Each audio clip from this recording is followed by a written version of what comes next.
그러다가 내가 너 죽어줄게, 대신 죽어줄게, 그래 뭐 그냥 우연하게 하신 말씀이 아니에요. 다 계획하에 네가 이제야말로 나를 사랑하니 이제는 나도 너를 위해서, 너희들을 위해서 내 아들을 죽여줄게. 그 약속하신 그 약속의 말씀에 따라서 십자가에 죽으신 거 아니에요. 그래서 죽음으로 사랑을 어떻게 하셨다고요? 확증하셨다는 거죠. 확증, 증거다. 이래도 나를 못 믿어. 내 아들을 죽이기까지 너희들 사랑한다고 내가 얘기했잖아. 그 믿어봐. 이제 믿기만 하면은 그냥 축복은, 영생의 축복은 거저 주시겠다고, 그래 우리 주님께서 약속해 주시고 계시는 거죠. 두 번째 십자가의 신비라고 하는 것은요, 십자가는 나를 죽이고 부활시키는 신비가 있다는 거죠. 내가 죽지 않냐고서는 뭐가 없어요? 죽지 않냐고서는 뭐가 없는 거예요? 부활이 없는 거죠. 그래서 하나님은 인류 역사상의 제일 중요한 부분에다가 뭘 심어 놓으셨죠? 십자가를. 인류 역사상의 가장 중요한 그 시점에 십자가를 세워 놓으셨다는 거죠. 십자가를. 그래서 그 십자가 이전을 갖다 뭐라고 얘기하죠? Before Christ라고 얘기하죠. 십자가 이후는 아노 도미니, 주 이후라는 얘기죠. 그 십자가라고 하는 사건은 어떤 사건이에요? 인류 역사의 가장 중앙에 있는 사건이라는 거죠. 가장 중요한 사건이에요. 그래서 이 예수님을 중심으로, 예수님의 십자가를 중심으로 해서 예수님의 그 이전 시대냐 예수님의 이후의 시대냐에 따라서 하늘과 땅만큼의 차이가 나는 거죠. 예수님 이전에 모든 영혼들은 구원받지 못하잖아요. 예수님 이후부터 예수님 앞에 오는 모든 자는, 예수님 이전에는 뭐 믿음으로 말미암아 언젠가 예수님 메시아가 오셔가지고 것이면은 그때 나를 구원해 주실 것이라고 하는 믿음 가지고 사는 그런 과거의 사람들은 다 구원받지만은 그렇게 믿음 없던 사람들은 한 사람도 구원되는 역사가 없는 거죠. 예수 그리스도 이후의 사람들이야말로 누구든지 예수 앞에 나오기만 하면 다 구원의 반열에 참여시켜 주겠다. 그래서 예수님의 십자가 사건은 인류 역사의 가장 중요한 사건이라는 거죠. 그래서 역사를 뭐라고 그랬죠? 역사는 히스토리라고 하잖아요. 히스토리가 뭐예요? 바로 그분의 이야기라는 거예요. 히스 스토리라는 얘기예요. 히스 스토리. 어떤 분? 예수님의 바로 이야기가 바로 온 인류의 역사라는 거죠. 창세 이전부터는 구약이 나와 있고요. 예수님 이전에는 구약이 다 나와 있고, 예수님 이후에는 그 신약 성경을 통해서 예수 그리스도에 관계되는 모든 역사들을 다 말씀하고 계시기 때문에 바로 그분의 역사, 그분의 이야기가 온 인류의 역사다 이렇게 알고 있으면 100점이죠. 100점. 십자가를 빼놓고는 세계 역사를 논할 수가 없다는 거죠. 반드시 십자가가 우리 인류 역사의 가장 중심에 서 있다는 것입니다. 십자가는 죽음의 도구일 뿐만 아니라 또 우리가 다 죄인이었기 때문에 끊임없이 죄값을 요구하고 있는 거죠. 누가? 율법에서. 율법에 의하면은 죄인 아닌 사람이 하나도 없잖아요. 그 율법에서 뭐라 해요? 죄의 싹은 사망이다. 죄 안 진 사람이 있어요? 죄 안 지고 사는 사람이 있어요? 한 사람도 없죠. 인류의 중에서는 예수 그리스도를 제외해놓고는 죄 없이 산 사람은 한 사람도 없잖아요. 다 죽는 거죠. 다 죄가 있는 거죠. 자기 자신이 실정법은 저지르지 않았다고 하더라도, 실정법은 저지르지 않았다고 하더라도 어떤 법은 저지르는, 어떤 죄는? 예? 원죄, 그렇죠. 원죄만은 그대로 조상 그 아담으로부터 계속 물려받는 죄가 있기 때문에 온 인류는 다 죄인이라는 거죠. 죽음의 문제를 해결하지 않냐고는 자유로울 수가 없지 않습니까?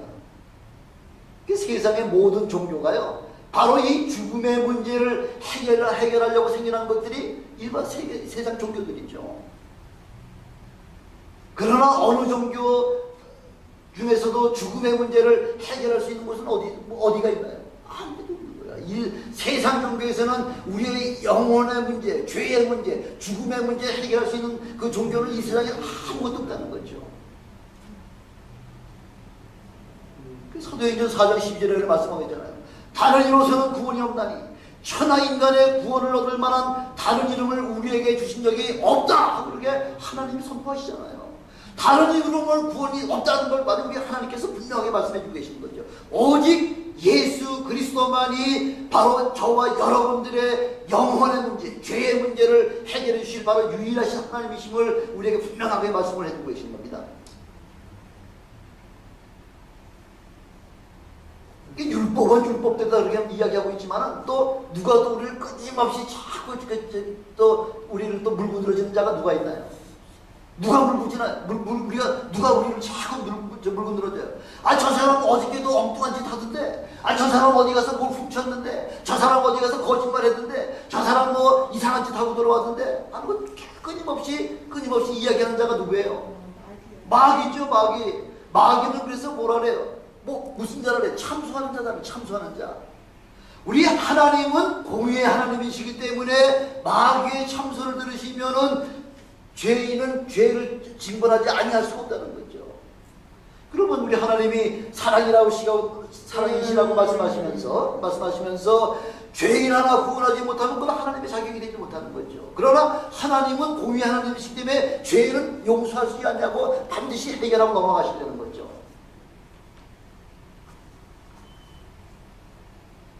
그래서 계획하신 사건이 뭐냐면 바로 십자가 사건이라는 거죠.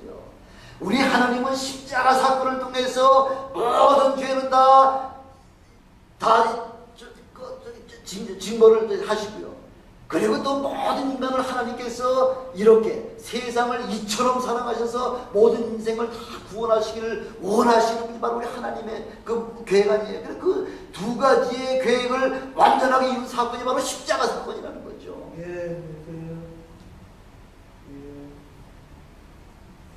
그래서 십자가에는 저주와 죽음과 사랑과 생명과 용서와 부활과 모든 철학과 구원과 영생, 화목 등 온갖 하나님의 신비의 결정체가 바로 십자가 사건이라는 거죠. 십자가 안에 다 포함되어 있다는 거죠. 한마디로 십자가는 신묘막측한 거예요. 신묘막측한 거. 이 십자가 하나로도 모든 문제가 다 완전하게 해결이 되기 때문에 그 십자가 앞에 나오는 자마다 갈라디아 5장 20절에 보니까 그리스도의 사람들은 육체와 함께 그 정과 욕심을 십자가에 못 박았다 그러잖아요. 그렇죠? 예수님이 저 갈보리 십자가상에 돌아가시는 그 순간에 저와 여러분들의 죄까지 다 정과 욕심을 다 십자가에 못 박았다고 그렇게 말씀하고 있잖아요. 그래서 십자가는 예수께서 인류의 죄를 대신해서 죽으셨을 뿐만 아니라 내가 죽어야 한다는 거죠. 나의 정욕과 나의 욕심과 나의 모든 혈기를 다 못 박아야 된다는 거죠. 주님이 못 박히실 때 우리도 다 못을 박혔는데 그 살기등등한 사람, 그냥 예수의 이름만 이야기하는 사람 있으면은 그냥 잡아다가 다 죽이려고 하던 그 살기등등하던 사도 바울 같은 사람들도 십자가 앞에서 깨어지고 말았잖아요. 넘어지고 말았잖아요.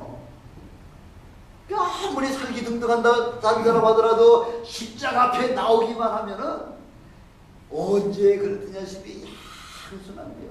더 겸손해지는 것이 바로 그게 십자가의 권능이라는 것입니다. 나 자신을 십자가에 못 박고 나서도 여전히 죽지 않고 나요 하고 그렇게 그 하는 사람들이 있잖아요. 이런 사람들은 그렇게 하면 안 된다는 거죠. 그렇게 살면 안 된다는 거죠. 십자가 앞에 나오면 다 낮아지고 겸손하고 더 남을 섬기는 그런 자리까지 그렇게 낮아져 있다는 거죠. 그래서 히브리서 6장 4절에 보니까 한 번 비침을 받고 하늘의 은사를 맛보고 성령에 참여한 바 되고 하나님의 선한 말씀과 내세의 능력을 맛보고 타락한 자들은 다시 새롭게 하여 회개할 수 없나니 이는 자기가 하나님의 아들을 다시 십자가에 못 박았다는 거죠. 다시. 그래서 하나님을 현저하게 욕보였다는 거죠. 여러분들 손으로다가 예수님을 다시 십자가에 못 박으시겠습니까? 그러시면 안 되죠. 예, 다시 못을 박을 수만 있다고 할 것 같으면은 여러분들의 죄가 해결될 수가 있겠지만, 그러나 예수님이 다시 이 땅에 오셔야지 다시 십자가에 못 박았죠. 더 이상은 십자가에 못 박을 수가 없는 거죠. 그러니까 한 번 비침을 받고 한 번 성령을 맛보고서 다시 성령을 회방하게 되면은 그런 사람은 절대로 결단코 용서하지 못한다는 걸 우리에게 아주 경고의 말씀을 해주고 계시는 거죠. 만일 예수님의 생애가 십자가에서 끝났다 그렇게 되면은 기독교는 비참한 종교가 되는 거죠. 또 예수를 믿는 저와 여러분들보다 더 불쌍한 사람이 없다 그러잖아요. 그렇죠? 예. 십자가에 죽으시고 그러다 끝났다. 그러면 저나 여러분보다 더 비참한 사람이 없다는 거죠. 그러나 우리 예수님께서는 죽지 아니하실 뿐만 아니라, 그래서 예수님이 죽지 아니할 것 같으면 누가 죽어야 되는 거예요? 우리가 죽어야 되는 거예요. 예수님이 죽지 아니하시면은 부활을 경험할 수가 없잖아요. 그래서 십자가는 바로 뭐예요? 십자가 피 흘려 돌아가심으로 말미암아 그 무슨 시작이에요? 우리 구원의 시작이라는 거죠. 십자가는 구원의 입구라는 거예요. 입구. 그 다음에 부활은 영생으로 가는 출구라는 거예요. 출구. 구원이 십자가 보혈로 말미암아 우리가 구원의 문으로 들어오고 난 자들에게 이제는 하늘을 향해 나갈 수 있는 출구의 문이 활짝 열린 것은 바로 십자가 사건이라는 거죠. 부활 사건이라는 거죠. 아까도 말씀드렸지만은 입구도 없는데 출구가 있을 수가 있어요. 예, 출구가 없다고 할 것 같으면 영원한 미로가 되는 거죠. 출구가 없으면 밤낮 pitpit 돌다가 거기서 죽고 마는 거죠. 그래서 내가 죽는 것은 부활의 소망이 있기 때문에, 그래서 담대하게 나의 모든 과거의 죄를 예수 그리스도의 십자가와 더불어 같이 죽는다는 거죠. 여러분들은 죽으셨습니까? 안 죽으셨습니까? 여러분들 예수 그리스도와 더불어 십자가 죽으셨어요? 안 죽으셨어요? 어떻게 죽으셨어요? 어떻게? 십년을 통해서. 예수 그리스도가 십자가에 죽으심과 같이 여러분들은 십년을 통해서 물속에 들어가서 이미 장사됐잖아요. 다시 물속에서 올라오면서 예수 그리스도의 부활과 더불어 나도 부활에 함께 참여하는, 동참하게 되는 그런 엄청난 축복을 바로 우리 심리의 사건을 통해서 마음으로 믿고 입으로 고백하는 그 신앙 고백을 통해서 이미 심리를 통해서 이미 그 하나님의 주님의 죽음과 부활에 함께 참여할 수 있는 우리가 되었다고 하는 사실입니다. 그래서 십자가는 사람을 죽이는 도구일 뿐만 아니라 죽었던 생명을 다시 부활할 수 있는 능력이 바로 십자가에 있다는 것이죠. 세 번째 십자가의 신비라고 하는 것은 삶을 변화시킨다는 거죠. 예수를 믿는 자인지 예수를 믿지 않는 자인지 영 구별이 안 되는 사람들 있잖아요. 그죠? 예수를 믿는다고 하면서 직장에 가서 아무 소리 안 해. 저 사람이 나중에 알고서 난 당신이 예수 믿는 사람인 줄을 전혀 몰랐습니다. 왜? 믿는 사람이면 믿는 사람 답게 살아야 되는데, 믿는다고 하면서 삶은 엉망진창인 사람들 있죠. 편안히 짓 하고 못된 짓 돌아가면서 다 하면서도 예수 믿네. 교회 와서만 아주 거룩한 척하고 교회 문 딱 나가기만 하면 완전히 개샤만 되는 사람들. 이런 거는 하나님의 그런 삶이 그건 아직까지 예수를 영접하지 못했다는 거죠. 예수를 영접하면은 삶이 변화되지 않냐고는 견디지 못하는데, 답답해 죽겠는데, 술 담배 먹으면 아주 몸이 괴로운데, 죄를 짓고 나면은 그 죄가 그 마음속에 남아가지고 견디지 못하는데, 오늘 아침에 우리 엄지영 주사님, 옛날에 비즈니스 하시다가 남에게 그렇게 다 갚지 못한 거, 그게 배째 하면 끝나는 거죠. 배째라 하면 끝나는 건데, 그러나 믿는 사람이 그렇게 할 수가 없잖아요. 남의 돈 띄워먹었으면 갚아야 되는 거죠. 그래서 매달 거기에 있는 그 어려운 중에서도 그냥 쭉 잘라